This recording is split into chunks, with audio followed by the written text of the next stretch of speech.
ಕೂಡಿ ಬಂತು ವಿಜಯ್ ಸಿಎಂ ಆಗೋ ಕಾಲ. ಇಂದು ತಮಿಳುನಾಡು ಸಿಎಂ ಆಗಿ ವಿಜಯ್ ಪದಗ್ರಹಣ ಸ್ವೀಕರಿಸಲಿದ್ದಾರೆ. ತಮಿಳುನಾಡಲ್ಲಿ ಇನ್ಮುಂದೆ ಜನನಾಯಕನ್ ಸರ್ಕಾರ. ಇಂದು ಬೆಳಗ್ಗೆ 10 ಗಂಟೆಗೆ ಪ್ರಮಾಣ ವಚನ ಸಮಾರಂಭ ನಡೆಯುತ್ತೆ. ಚೆನ್ನೈನ ನೆಹರು ಕ್ರೀಡಾಂಗಣದಲ್ಲಿ ವಿಜಯ್ ಪದಗ್ರಹಣ ಸ್ವೀಕರಿಸಲಿದ್ದಾರೆ. ವಿಜಯ್ ಜೊತೆ 9 ಸಚಿವರಿಂದ ಪ್ರಮಾಣ ವಚನ ಸ್ವೀಕರಿಸುವ ಸಾಧ್ಯತೆ ಇದೆ.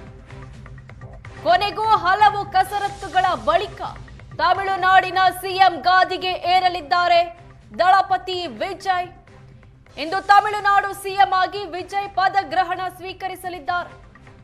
ಬೆಳಗ್ಗೆ 10 ಗಂಟೆಗೆ ಪ್ರಮಾಣ ವಚನ ಸಮಾರಂಭ ನಡೆಯಲಿದೆ. ವಿಜಯ್ ಜೊತೆ 9 ಸಚಿವರು ಪ್ರಮಾಣ ವಚನ ಸ್ವೀಕರಿಸೋ ಸಾಧ್ಯತೆ ಇದೆ. ಚೆನ್ನೈನ ನೆಹರು ಕ್ರೀಡಾಂಗಣದಲ್ಲಿ ಈ ಪದಗ್ರಹಣ ಸಮಾರಂಭ ನಡೆಯಲಿದೆ. ಮ್ಯಾಜಿಕ್ ನಂಬರ್ ಸಾಬೀತುಪಡಿಸಿದ ಬಳಿಕ ಅಂತೂ ವಿಜಯ್ಗೆ ಸಿಎಂ ಕುರ್ಚಿ ಮೇಲೆ ಕೂರುವಂತಹ ಅವಕಾಶ ಸಿಗ್ತಾ ಇದೆ. ಇಂದು ಬೆಳಗ್ಗೆ 10 ಗಂಟೆಗೆ ತಮಿಳುನಾಡಿನ ಸಿಎಂ ಆಗಿ ದಳಪತಿ ವಿಜಯ್ ಪದಗ್ರಹಣ ಸ್ವೀಕರಿಸಲಿದ್ದಾರೆ.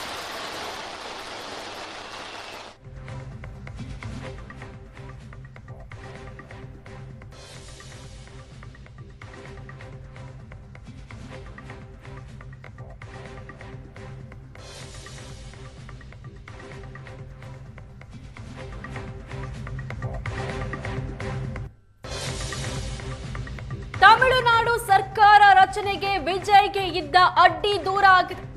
ನಂಬರ್ ಗೇಮ್ನಲ್ಲಿ ವಿಜಯ್ ಗೆದ್ದಿದ್ದಾರೆ. ವಿಜಯ್ ಪದಗ್ರಹಣಕ್ಕೆ ಕ್ಷಣಗಣನೆ ಶುರುವಾಗಿದೆ. ವಿಜಯ್ ಪದಗ್ರಹಣ ಕಾರ್ಯಕ್ರಮದಲ್ಲಿ ರಾಹುಲ್ ಗಾಂಧಿ ಭಾಗಿಯಾಗ್ತಾರೆ. ನಟ ವಿಜಯ್ ಆಹ್ವಾನದ ಮೇರೆಗೆ ರಾಹುಲ್ ಗಾಂಧಿ ಆಗಮಿಸ್ತಾ ಇದ್ದಾರೆ. ಸಾವಿರಾರು ಅಭಿಮಾನಿಗಳ ಸಮ್ಮುಖದಲ್ಲಿ ಪದಗ್ರಹಣ ನಡೆಯಲಿದೆ. ಪದಗ್ರಹಣದಲ್ಲಿ ವಿಜಯ್ ಪ್ರಮಾಣ ವಚನವನ್ನ ರಾಜ್ಯಪಾಲ ಅರ್ಲೇಕರ್ ಬೋಧಿಸಲಿದ್ದಾರೆ. ಈ ಪದಗ್ರಹಣ ಕಾರ್ಯಕ್ರಮಕ್ಕೆ ರಾಹುಲ್ ಗಾಂಧಿ ಆಗಮಿಸ್ತಾ ಇದ್ದಾರೆ.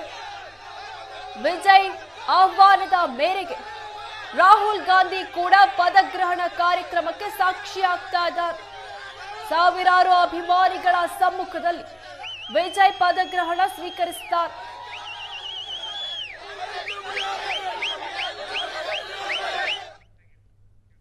ಇದಿಷ್ಟು ಈವರೆಗಿನ ಸುದ್ದಿ.